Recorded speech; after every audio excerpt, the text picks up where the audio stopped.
की गई है।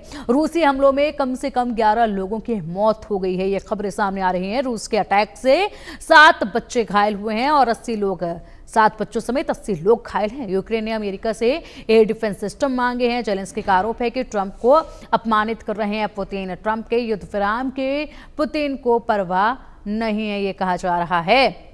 हालांकि अमेरिका तो पहले ही मदद के लिए इनकार कर चुका है, उसके बाद भी मदद मांगी जा रही है। देखना ये होगा कि मदद मिलती है या नहीं।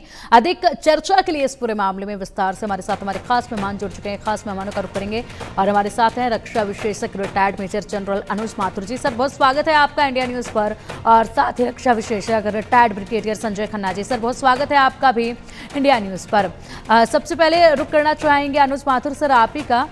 अमेरिका मना कर चुका है कि हम किसी भी तरीके से यूक्रेन को अब मदद नहीं देने वाले हैं, लेकिन फिर भी यूक्रेन इस वक्त जो है उम्मीद लगाए बैठा है अमेरिका से। हालात गंभीर होते जा रहे हैं, रूस के अटैक लगातार बढ़ते जा रहे हैं।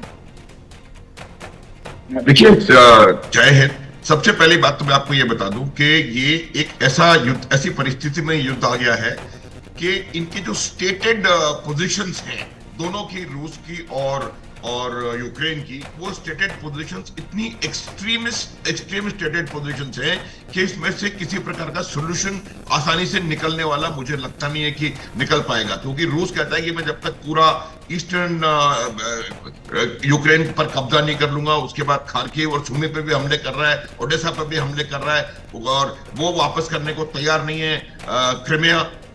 और यूक्रेन लगातार ये कहता चला जा रहा है कि मैं सारा एरिया इंक्लूडिंग क्रिमिया वापस लूंगा। तो जब ऐसी एक्सट्रीम आपकी वो स्टेटेड एम्स होते हैं तो किसी प्रकार का कोई मिडिल पाथ मिलना बहुत मुश्किल है। अब सवाल जहां तक रूस के हमलों का है, देखिए अमेरिका प्रयास जरूर कर रहा था कि किसी प्रकार से दोनों पे दबाव डाल के, बातचीत के रास्ते नहीं, दबाव डाल के इस युद्ध को थामा जाए। दबाव कैसे उन्होंने डालने का प्रयास किया जेलेंस्की के ऊपर कि मैं हथियार नहीं दूंगा, मैं ये नहीं करूंगा, मैं वो नहीं करूंगा, इंटेलिजेंस नहीं प्रोवाइड करूंगा। उससे उनको लगा कि शायद इनके ऊपर दबाव पड़े और ये अपनी जो स्टेटेड एम, जिसके बारे में मैं पहले कह रहा था, जो स्टेटेड पोजीशन है उसको मेल्ट डाउन करें।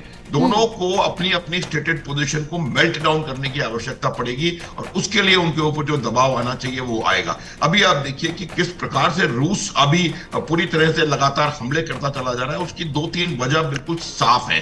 पहला तो वो अपना उद्देश्य हासिल करना चाहता है। उन्होंने ईस्टर्न यूक्रेन यानी कि डॉनबास के इलाके पे लगभग पूरा कब्जा कर लिया है।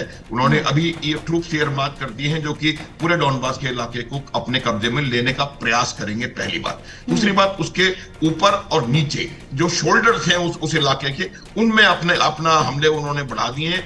इसीलिए सुमी, खार्किव और ओडेसा में लगातार भीषण हमले हो रहे हैं। उसके अलावा वो एक अट्रिशन कॉज कर रहे हैं यूक्रेन की राजधानी पे और वेस्टर्न यूक्रेन में, ताकि दबाव जो है जेलेंस्की के ऊपर पड़े और वो कहीं ना कहीं झुकें। ये तीसरी चीज जो है चीन का, अभी चीन ने खुला सपोर्ट कर दिया। हालांकि उन्होंने ये जरूर कहा है कि हम डायरेक्टली इसमें फिजिकली इन्वॉल्व नहीं होंगे, लेकिन उन्होंने ये बिल्कुल डिक्लेयर कर दिया है कि हम किसी भी कीमत पे रूस को ये युद्ध हारने नहीं देंगे। क्योंकि उनका ये मानना है, देखिए उनका मानना ये है कि अगर अमेरिका ये युद्ध जीत जाता है और ये युद्ध समाप्त हो जाता है किसी भी कंडीशन में, तो अमेरिका का पूरा ध्यान कहीं ना कहीं चाइना के ऊपर आ सकता है। तो ये उनका ये मुझे लगता है उद्देश्य है और वो उन्होंने ओपनली डिक्लेयर कर दिया है। तो दुनिया जो है आज बाकायदा 2 भागों में बंट गई है इस रूस यूक्रेन युद्ध के हिस्से में। और आप देखेंगे कि पूरा America led NATO, European Union एक तरफ और रूस, चीन, नॉर्थ कोरिया, ईरान और ऐसे कुछ लोग एक तरफ। ये पूरा वर्टिकल डिवाइड हो गया है वर्ल्ड का एज ऑफ नाउ। तो अभी मेरा ये मानना है कि लगातार कुछ दिन और हमले बढ़ेंगे। ठीक है, और वो हालांकि हमले किए था। बिल्कुल सर, हालांकि कयास ये लगाए